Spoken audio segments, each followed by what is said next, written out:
Welcome in next class. तो आज chapter का अंत भाग को देखते हैं। एक छोटा सा टॉपिक जो है आपका कि हाइड्रोजन बॉन्ड। तो हमको तीन प्रकार का बॉन्ड के बारे में पढ़ना था, सहसंयोजी यानी आयनिक बॉन्ड, सहसंयोजी बॉन्ड और उपसहसंयोजी बॉन्ड। जिनमें से आयनिक और सहसंयोजी बॉन्ड को पढ़ चुके थे। उपसहसंयोजी बॉन्ड के बारे में तो क्या बारे में अध्ययन करेंगे। तो इनके अतिरिक्त एक छोटा सा नया प्रकार का टॉपिक है यानी जिसमें हाइड्रोजन बॉन्ड आता है। तो देखिए हम लोग आज जो है एच बॉन्डिंग यानी हाइड्रोजन बॉन्ड का अभिप्राय क्या रहता है, यानी एच बॉन्ड या हाइड्रोजन बॉन्ड किसे कहा जाता है। तो एच बॉन्डिंग या हाइड्रोजन बॉन्ड किसे कहेंगे, इसके बारे में स्टडी करना है। तो इसमें हाइड्रोजन परमाणु जो है वह अन्य तीन परमाणु के साथ जब जुड़ा रहता है, तो अन्य तीन परमाणु कौन कौन सा होंगे, या तो नाइट्रोजन होगा या ऑक्सीजन होगा या फ्लोरीन होगा। इन तीनों के साथ जब ये जुड़ा रहता है और यौगिक के रूप में रहता है, जैसे हाइड्रोजन ऑक्सीजन के साथ जुड़ा रहेगा तो ये जल वाला है, और नाइट्रोजन के साथ जुड़ा रहेगा तो ये अमोनिया होता है, और फ्लोरीन के साथ जुड़ा रहेगा तो आपका HF हो जाता है, हाइड्रोजन फ्लोराइड हो जाता है। तो ऐसे यौगिक जिनमें एक हाइड्रोजन कॉमन रहना चाहिए और दूसरा वाला होना चाहिए आपका या तो नाइट्रोजन या ऑक्सीजन या फ्लोरीन। तो उसी स्थिति में क्या होता है आपका कि ऐसा स्थिति में जो है कि नाइट्रोजन या ऑक्सीजन या फ्लोरीन के साथ जब संबद्ध रहती है, तो ऐसा स्थिति में जैसे आपका H2O को लेकर बनाते हैं हम लोग, NH3 को भी लेकर बना सकते हैं या HF को भी जो है।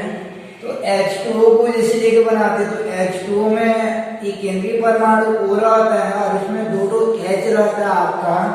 इस प्रकार कोणीय या V आकार में रहता है H2O का आकार। तो इसमें ये हाइड्रोजन परमाणु और ये ऑक्सीजन परमाणु जो रहते हैं, हाइड्रोजन और ये ऑक्सीजन परमाणु जो रहते हैं, इनकी विद्युत ऋणात्मकता में बहुत ज्यादा अंतर रहती है। ऑक्सीजन का electronegativity higher than hydrogen atom हो जाता है, हाइड्रोजन की तुलना में ऑक्सीजन का इलेक्ट्रोनेगेटिविटी हायर हो जाता है। तो उस समय क्या करता है कि ये HO बॉन्ड का जो इलेक्ट्रॉन रहता है, HO बॉन्ड का इलेक्ट्रॉन जो रहता है वो O की ओर आकर्षित हो जाता है, यानी उच्च विद्युत ऋणात्मकता के कारण सहसंयोजी बॉन्ड में साझे का इलेक्ट्रॉन जो रहता है वह ऑक्सीजन की ओर आकर्षित हो जाता है। तो ऑक्सीजन पर तनिक ऋणावेश को डेल माइनस से प्रदर्शित करते हैं, और जिस ओर से इलेक्ट्रॉन चला जाता है उस पर तनिक धनावेश आ जाता है, हाइड्रोजन पर डेल प्लस आ जाता है।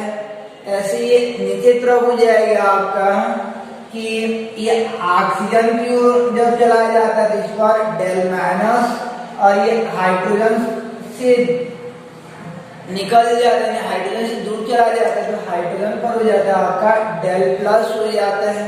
इस प्रकार ये H2O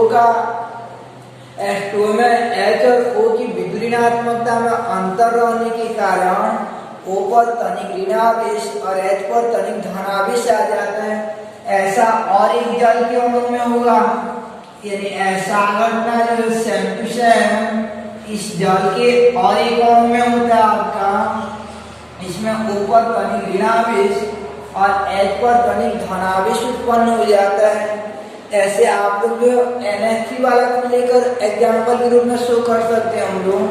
तो ऐसा स्थिति में जो आपका ये पहले जल के ऑक्सीजन परमाणु और दूसरे जल के हाइड्रोजन परमाणु में विपरीत आवेश रहती है, इस पर तनिक ऋणावेश है और इसके हाइड्रोजन पर तनिक धनावेश रहता है। तो विपरीत आवेश होने के कारण एक दूसरे के साथ एक आकर्षण बल द्वारा जुड़ जाते हैं और इस आकर्षण बल के फलस्वरूप बनने वाला बल को हाइड्रोजन बॉन्ड कहते हैं। ये बॉन्ड को हाइड्रोजन बॉन्ड कहते हैं। तो ये ऑक्सीजन और हाइड्रोजन के मध्य लगने वाला यह बल को हाइड्रोजन बॉन्ड कहते हैं। याद रखना, इसमें पहला जल का पहले अणु का ऋणात्मक भाग लेता है और दूसरे अणु का धनात्मक भाग लेता है। अब ये O की जगह आपका NH3 वाला लोगे तो N रहेगा, HF वाला लोगे तो F रहेगा। तो ऐसे इनके मध्य बनने वाला बॉन्ड को हाइड्रोजन बॉन्ड कहा जाता है। ऐसे इनके मध्य बनने वाला बॉन्ड को हाइड्रोजन बॉन्ड कहा जाता है। तो डेफिनेशन क्या हो जाएगा हाइड्रोजन बॉन्ड का कि जब हाइड्रोजन परमाणु ऑक्सीजन जब हाइड्रोजन परमाणु नाइट्रोजन ऑक्सीजन या फ्लोरीन के साथ जुड़ी रहती है, जब हाइड्रोजन परमाणु नाइट्रोजन ऑक्सीजन या फ्लोरीन के साथ जुड़ी रहती है, तो हाइड्रोजन परमाणु तथा इन परमाणु बोलने से आपका उसके अंदर नाइट्रोजन, फ्लोरीन और ऑक्सीजन आ जाता है। तो जब हाइड्रोजन परमाणु नाइट्रोजन, ऑक्सीजन या फ्लोरीन से जुड़ी रहती है, तो हाइड्रोजन परमाणु तथा इन परमाणुओं के विद्युत ऋणात्मकता में अंतर होने के कारण हाइड्रोजन परमाणु पर तनिक धनावेश तथा इन परमाणुओं पर तनिक ऋणावेश आ जाती है। इस प्रकार विपरीत आवेश होने के कारण इनके मध्य आकर्षण बल के फलस्वरूप बने बॉन्ड को हाइड्रोजन बॉन्ड कहते हैं। इनके मध्य बने बॉन्ड को हाइड्रोजन बॉन्ड कहा जाता है। तो इस प्रकार से आपका हाइड्रोजन बॉन्ड का डेफिनेशन क्या हो जाएगा, यानी एच बॉन्डिंग का, कि जब हाइड्रोजन परमाणु नाइट्रोजन, ऑक्सीजन, फ्लोरीन से जुड़ी रहती है, तो हाइड्रोजन परमाणु पर तनिक धनावेश व नाइट्रोजन, ऑक्सीजन या फ्लोरीन पर तनिक ऋणावेश उत्पन्न हो जाती है, जिससे ये अणु आपस में एक नए प्रकार के बॉन्ड से जुड़ जाते हैं, जिसे कि हाइड्रोजन बॉन्ड कहा जाता है। हाइड्रोजन परमाणु जो है नाइट्रोजन, ऑक्सीजन, फ्लोरीन से जुड़ी रहती है, तो हाइड्रोजन पर तनिक धनावेश और नाइट्रोजन, ऑक्सीजन, फ्लोरीन पर ऋणावेश आ जाती है। क्यों ऐसा आती है कि विद्युत ऋणात्मकता में अंतर के कारण। तो इस प्रकार लिख सकते हैं हम लोग, जब हाइड्रोजन परमाणु नाइट्रोजन, ऑक्सीजन, फ्लोरीन से जुड़ी रहती है, तो हाइड्रोजन व इन परमाणु के मध्य विद्युत ऋणात्मकता में अंतर होने के कारण हाइड्रोजन पर तनिक धनावेश व इन परमाणुओं पर तनिक ऋणावेश आ जाती है, जिससे ऐसे अणु आपस में जुड़कर एक नए प्रकार के बॉन्ड से जुड़ जाते हैं, जिसे कि एच बॉन्डिंग हाइड्रोजन बॉन्ड कहा जाता है। तो ये था आपका हाइड्रोजन बॉन्ड का डेफिनेशन। अब देखते हैं हम लोग कि हाइड्रोजन बॉन्ड के प्रकार। तो हाइड्रोजन बॉन्ड जो है दो प्रकार का रहता है। हाइड्रोजन बॉन्ड दो प्रकार का रहता है। पहला रहता है आपका अंतरा अणु हाइड्रोजन बॉन्ड, अंतरा अणु हाइड्रोजन बॉन्ड। तो अंतरा hydrogen bond inter molecules hydrogen bond रहता है पहला जो है, और दूसरा अंतराणु हाइड्रोजन बॉन्ड रहता है। तो पहले देखते हैं हम लोग कि अंतराणु हाइड्रोजन बॉन्ड किसे कहा जाता है।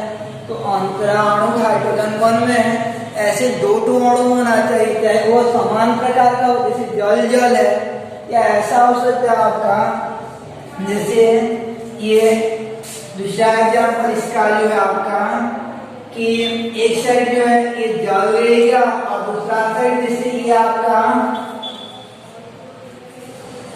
अमोनिया रहता है, दूसरा साइड जो अमोनिया रहता है।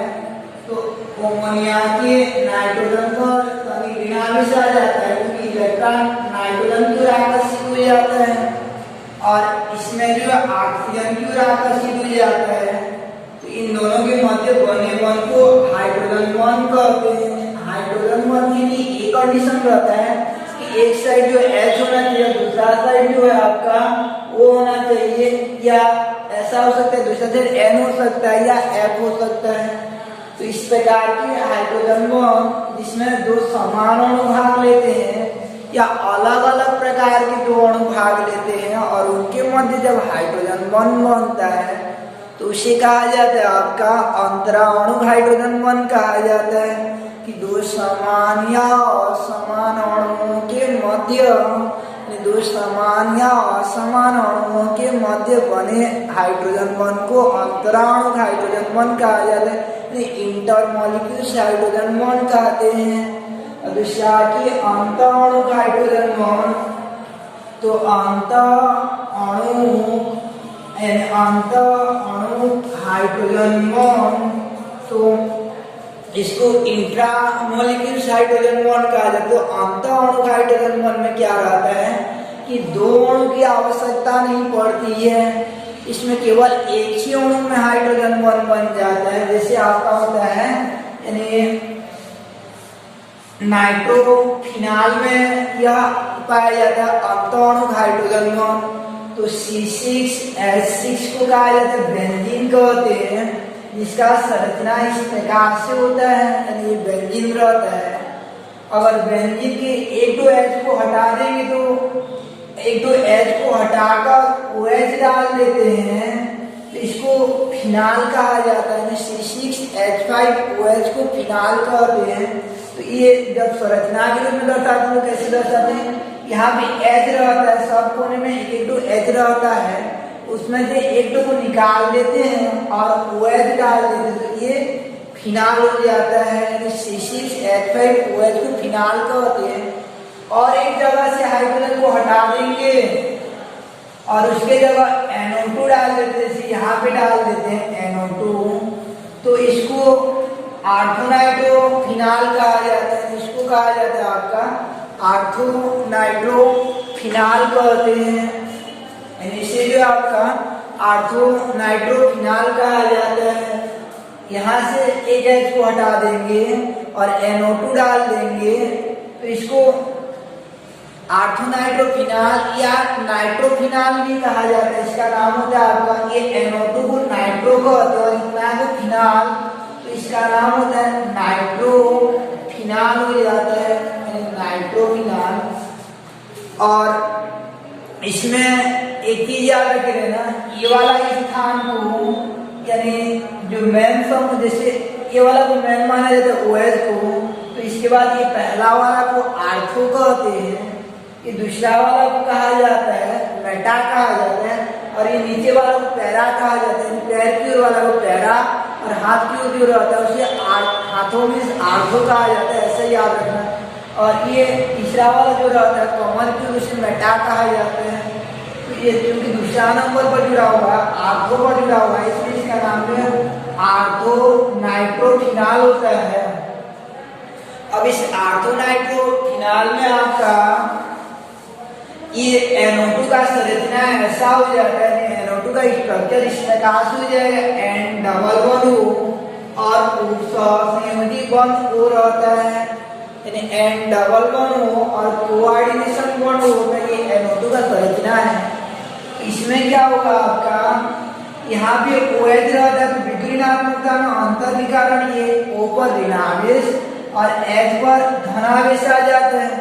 ऐसे यहाँ पर N और O की विद्युत ऋणात्मकता में अंतर होने के कारण ये O पर ऋणावेश आ जाता है। तो इसमें क्या रहता है आपका कि यहाँ का H और यहाँ का O के मध्य H बॉन्ड बन जाता है, यहाँ पे हाइड्रोजन बॉन्ड बन जाता है, यहाँ आपका हाइड्रोजन बॉन्ड बन जाता है। क्योंकि हाइड्रोजन बॉन्ड के लिए ये शर्त रहता है कि एक साइड O रहना चाहिए और दूसरा साइड आपका H रहना चाहिए, तब हाइड्रोजन बॉन्ड बनता है।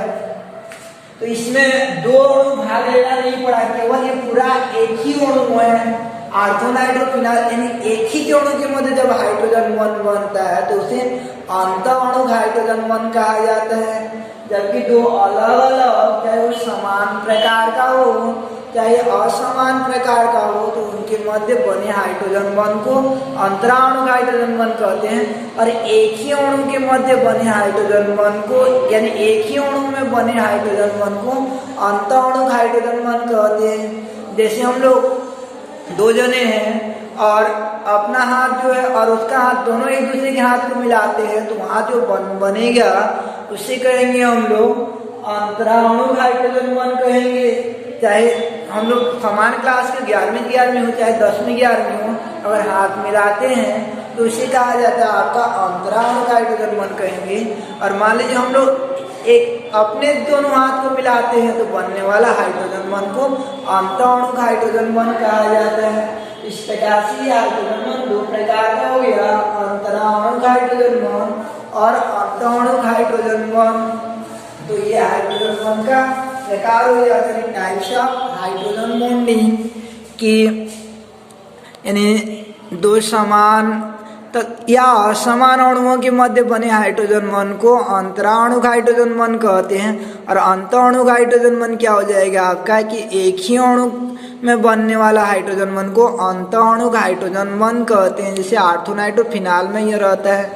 अब देखते हैं ये हाइड्रोजन बंध का क्या प्रभाव पड़ता है, हाइड्रोजन बंध का क्या प्रभाव पड़ता है, हाइड्रोजन बंध से क्या क्या प्रभावित हो जाता है। तो हाइड्रोजन बंध से हाइड्रोजन बंध का अणुओं पर क्या प्रभाव पड़ता है, हाइड्रोजन बंध का प्रभाव को देखते हैं। तो हाइड्रोजन बंध का प्रभाव में पहला प्रभाव रहता है हाइड्रोजन बंध का प्रभाव कि क्या इफेक्ट पड़ता है हाइड्रोजन बंध से जो है। तो हाइड्रोजन बंध से अलग अलग प्रकार का प्रभाव पड़ जाता है, जिनमें से पहला रहता अवस्था। पहला रहता आपका अवस्था। तो क्या प्रभाव पड़ता है, तो पहला अवस्था को देखते हैं, उसके भौतिक अवस्था पर क्या प्रभाव पड़ता है। तो याद रखे रहना कि जिन अणुओं के मध्य हाइड्रोजन बंध पाई जाती है उन वे अणु प्रकृति में सामान्य ताप व दाब द्रव अवस्था में पाई जाती हैं। जैसे एग्जाम्पल होता है आपका जल के अणुओं के मध्य हाइड्रोजन बंध पाया जाता है। केवल सहसंयोजी अणुओं में हाइड्रोजन बंध बनता है, यानी कि कोई कम नहीं। तो वे सहसंयोजी यौगिक जिनके मध्य सामान्यतः यानी सहसंयोजी यौगिकों के मध्य हाइड्रोजन बंध पाया जाता है, तो वे सहसंयोजी यौगिक जिनके मध्य हाइड्रोजन बंध बनती है, जिन अणुओं के मध्य हाइड्रोजन बंध बनती है, वे प्रकृति में सामान्य दाब व दाब द्रव अवस्था में पाई जाती है। जैसे एग्जाम्पल जल होता है आपका, अमोनिया होता है, इन अणुओं के मध्य हाइड्रोजन बंध पाई जाती है। जैसे अमोनिया अणु देखेंगे हम लोग, तो अमोनिया का स्ट्रक्चर इस प्रकार से हो जाएगा आपका, यानी ये NH3, ये दूसरा NH3 हो जाएगा। तो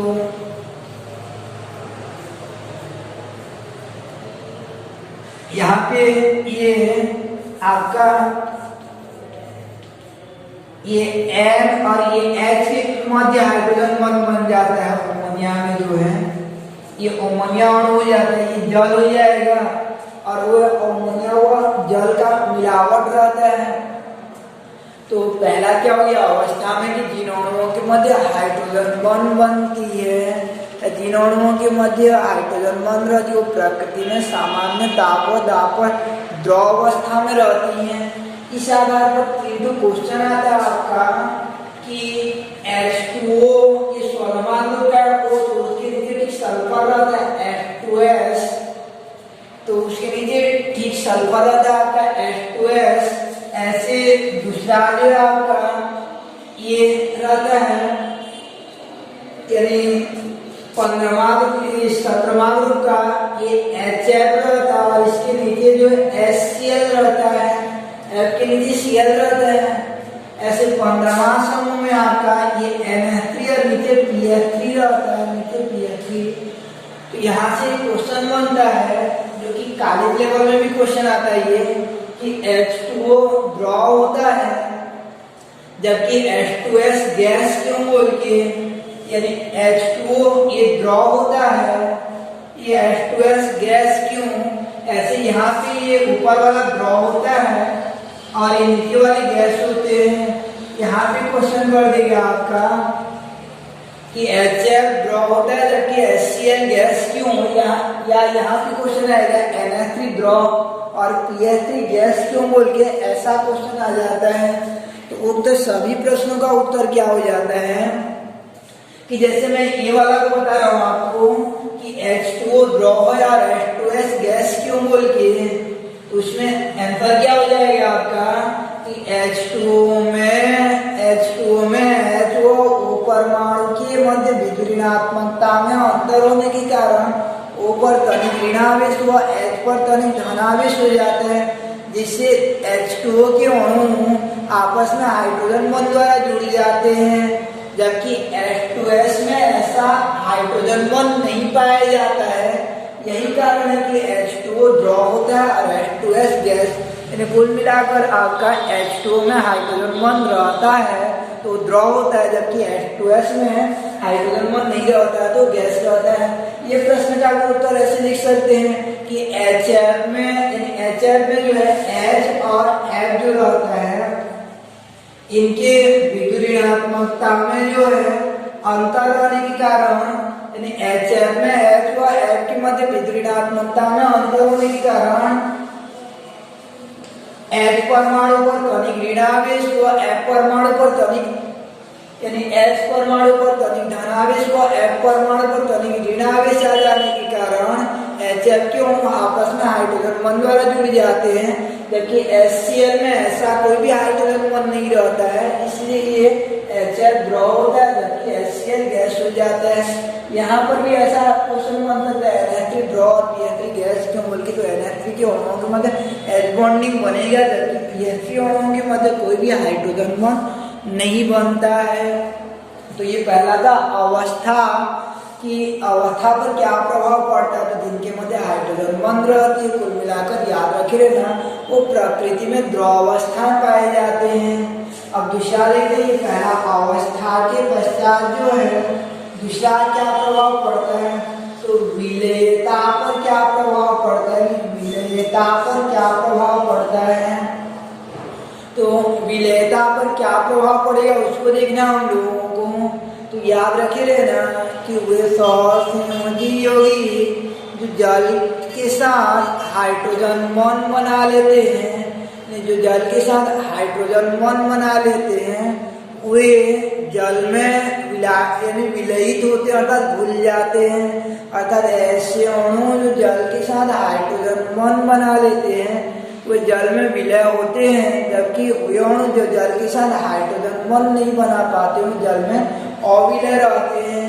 जैसे आपका ये क्वेश्चन है कि क्या एग्जाम्पल हो जाता है विलेयता वाला में, यानी ये विलेयता सॉल्युबिलिटी वाला में आपका एग्जाम्पल हो जाता है कि ये एथिल अल्कोहल C2H5OH, ये एथिल अल्कोहल रहता है C2H5OH और इसको जल में डालने पर ये जल के साथ हाइड्रोजन बॉन्ड बना लेता है, यानी जल का H और इसके O के मध्य हाइड्रोजन बॉन्ड बन जाता है। लेकिन मान लीजिए हम लोग जैसे मैथेन को जल में डालेंगे या एथेन को जल में डालते हैं, ये मैथेन एथेन इनको जल में डालते हैं तो ये जल के साथ हाइड्रोजन बॉन्ड नहीं बना पाते हैं, इसलिए एल्कोहल जो जल में विलय होते हैं जबकि हाइड्रोकार्बन जो जल में अविलय होते हैं। ऐसा क्वेश्चन आ जाएगा कि हाइड्रोकार्बन जल में अविलय क्यों होते हैं बोल के, तो वे जल के साथ हाइड्रोजन बॉन्ड नहीं बना पाते हैं, जबकि एल्कोहल क्यों विलय होते हैं बोला जाएगा तो एल्कोहल जल के साथ हाइड्रोजन बॉन्ड बना लेते हैं इसलिए जल में विलय होते हैं, और हाइड्रोकार्बन जल के साथ हाइड्रोजन बॉन्ड बनाने में असमर्थ रहते हैं। यही कारण है कि जल में अविलय रहते हैं। इस प्रकार निष्कर्ष क्या निकलता है कि वे अणु जो जल के साथ हाइड्रोजन बॉन्ड बनाने में समर्थ होते हैं वो जल में विलय होते हैं, जबकि जल के साथ हाइड्रोजन बॉन्ड नहीं बनाने वाले अणु जल में अविलय रहते हैं। इधर का हाइड्रोजन बॉन्ड पर विलयता का प्रभाव जो हाइड्रोजन बॉन्ड बना लेती है, क्योंकि हम लोग ये पढ़े थे सामान्यतः सहसंयोजी जल में अविलय रहते हैं, लेकिन याद रखे रहे ना कि वे सहसंयोजी योगी जो जल के साथ एच बॉन्डिंग बना लेते हैं वो जल में विलय होते हैं, जबकि जल के साथ हाइड्रोजन यानी हाइड्रोजन बॉन्ड जो नहीं बनाते हैं जल में अविलय रहते हैं। इसके बाद तीसरा होता है आपका कि क्वथनांक पर क्या प्रभाव पड़ता है, यानी क्वथनांक पर क्या प्रभाव पड़ता है, बॉइलिंग पॉइंट पर क्या प्रभाव पड़ता है। तो क्वथनांक पर क्या प्रभाव पड़ेगा उसको देखते हम लोग। तो याद रखिए ना, जिन अणुओं के मध्य एच बॉन्डिंग पाई जाती है उनका क्वथनांक जो है अपेक्षाकृत बढ़ जाता है, जिनमें एच बॉन्डिंग नहीं पाया जाता है। जैसे ये एग्जाम्पल लेंगे हम लोग, ये HF और HCl में से किसका क्वथनांक अधिक होगा, यानी कौन ज्यादा देर में उबलेगा उसको लेंगे HF और HCl में। तो ये HF और HCl में कौन ज्यादा आपका क्वथनांक वाला रहेगा। तो ये HF अणुओं के मध्य जो हाइड्रोजन बॉन्ड पाई जाती है, एच बॉन्डिंग पाई जाती है, जबकि HCl अणुओं के मध्य कोई भी हाइड्रोजन बॉन्ड नहीं पाया जाता है, जबकि HCl अणुओं के मध्य कोई भी हाइड्रोजन बॉन्ड नहीं पाया जाता है। इसलिए HF का क्वथनांक जो HCl से अधिक हो जाता है। तो हाइड्रोजन बॉन्ड पाए जाने पर क्वथनांक क्यों बढ़ जाता है, क्योंकि इनको उबालने के पहले ये बॉन्ड को तोड़ना पड़ता है तब जाकर उबलेंगे, इसलिए जो है यानी उनका क्वथनांक जो बढ़ जाता है। जैसे दो बैल हैं, एक दूसरे को रस्सी से बांधे रहेंगे तो ज्यादा घूम पाएंगे कि एक दूसरे से खुला रहेंगे तो ज्यादा घूम पाएंगे, तो खुला रहेंगे तो ज्यादा घूम पाएंगे, यानी जल्दी उबल जाएंगे तो कम गर्म करना पड़ेगा, तो क्वथनांक कम होता है खुला स्थिति में, यानी बंद नहीं रहेगा तो। और बंद रहेगा तो उनको तोड़ने के लिए मेहनत करना पड़ेगा, फिर घूमना है, तो उसी चीज में क्वथनांक क्या हो जाता है, यानी ताकत जो बढ़ाना पड़ता है, क्वथनांक बढ़ जाता है। तो इस प्रकार निष्कर्ष क्या निकलता है कि वे अणु जिनके मध्य हाइड्रोजन बॉन्ड पाई जाती है उनका क्वथनांक सामान्यतः सामान्य अणुओं की तुलना में उच्च हो जाता है। जैसे HF का क्वथनांक जो है HCl की तुलना में उच्च हो जाता है। यहाँ से भी एक क्वेश्चन बनता है, H2O का क्वथनांक H2S से अधिक होगा क्यों। ये क्वेश्चन 12वीं में भी आता है, 11वीं में भी आता है, कॉलेज लेवल में भी आता है। ये HF का क्वथनांक HCl से अधिक होता है क्यों, ये NH3 का क्वथनांक PH3 से अधिक होता है क्यों। ये सब प्रश्न का उत्तर वही रहता है कि ऊपर वाले में इनमें हाइड्रोजन बॉन्ड पाया जाता है और इनमें हाइड्रोजन बॉन्ड नहीं पाया जाता है। तो इस प्रकार से ये आपका एच बॉन्डिंग था और एच बॉन्ड में से प्रभाव